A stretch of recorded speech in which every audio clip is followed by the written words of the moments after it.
If you've ever ridden a horse, you know the feeling. You pull the reins, and half a ton of muscle beneath you shifts direction without a fight. You press your heels in, and it moves faster. You barely have to think about it.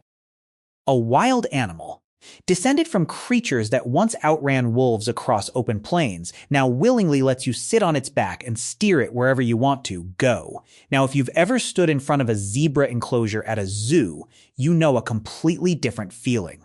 Same forelegs, same stripes that almost look painted on, same grass-grazing habits, same close biological family as the horse you just rode. But nobody climbs onto that animal's back. Nobody hands a kid a lead rope and lets them walk it around a paddock. Not because nobody's tried. People have been trying for well over a century, with money, patience, and every training technique available, and almost every single time, they've failed. This is the story of two trains that left the same station roughly 4 million years ago.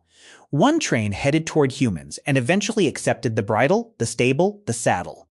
The other train kept going, straight through history, without ever changing course, no matter how many times humans tried to pull it off the rails.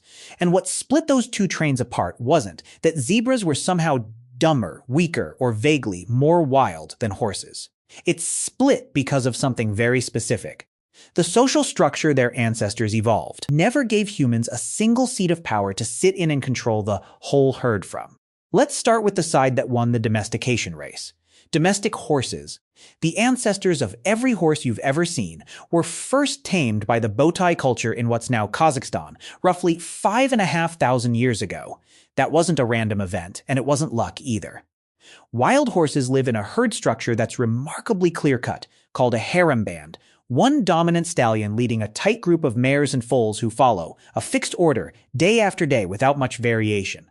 For humans, that structure was the whole opening. All you had to do was convince one horse that you were the new lead stallion, and a chain of instinct built over millions of years would automatically redirect. Its loyalty to you, no negotiation required. The second reason comes down to what a horse does when it's threatened. A wild horse's first instinct when danger shows up is almost always to run, not to fight back. The evolutionary biologist Jared Diamond, in Guns, Germs, and Steel, calls this one of 6 make-or-break criteria for whether a species can even be domesticated.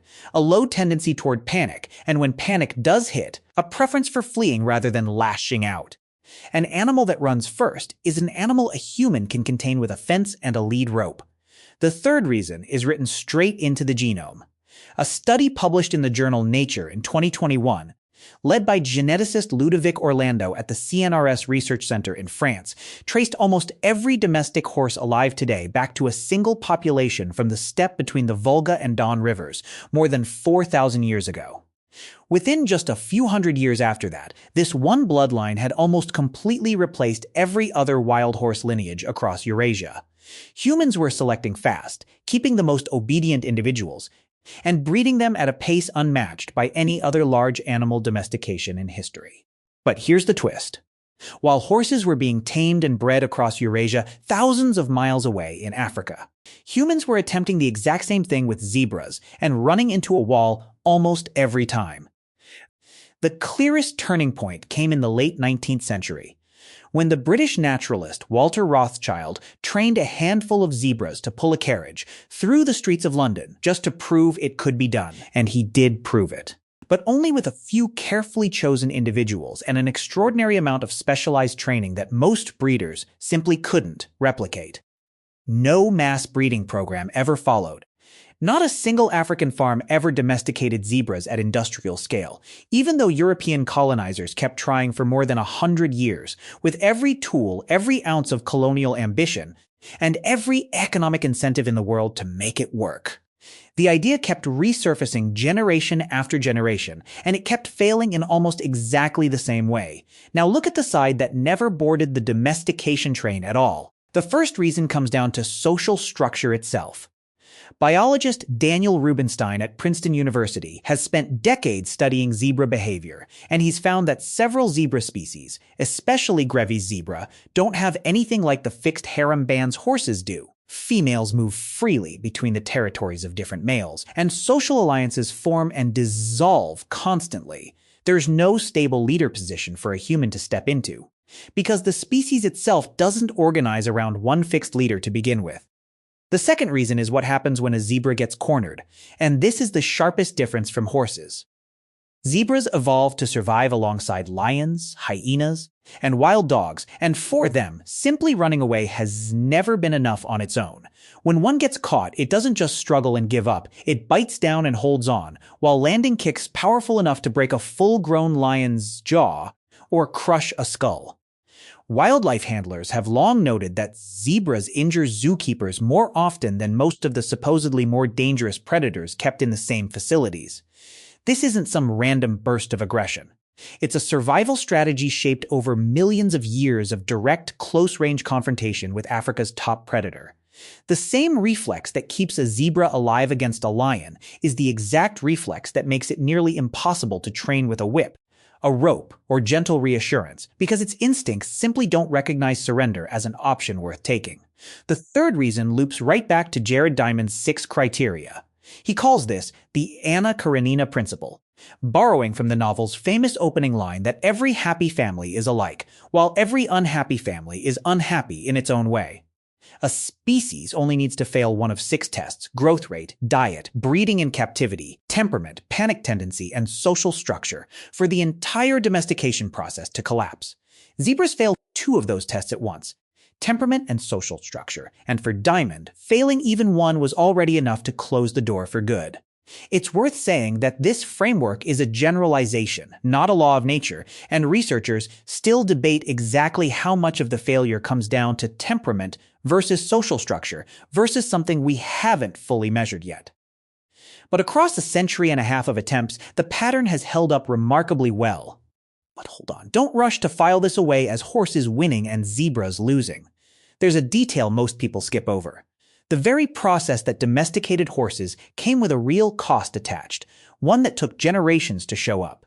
Centuries of selecting only the most obedient individuals shrank the genetic diversity of the species dramatically, leaving modern domestic horses far more prone to inherited diseases, joint problems, and reproductive issues than their wild ancestors ever were, and almost entirely unable to survive without human care for their entire lives. Take away the vet, the feed, and the shelter, and most domestic horses wouldn't last a single harsh winter on their own. Zebras, meanwhile, kept their full genetic diversity, a stronger immune system, and the ability to survive completely on their own, exactly the way their ancestors did 4 million years ago. Freedom here didn't mean being abandoned. It meant having to handle everything yourself, with no human safety net standing behind you when the dry season hits or a lion starts circling in the grass. So this was never really a story about one species winning the domestication race and the other one losing it.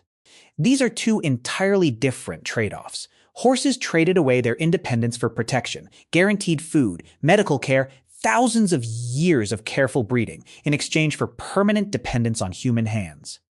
Zebras kept every ounce of self-determination they had, and the price for that is that there's never been a stable waiting for them when the drought comes, or when a lion is closing in out on the open plain.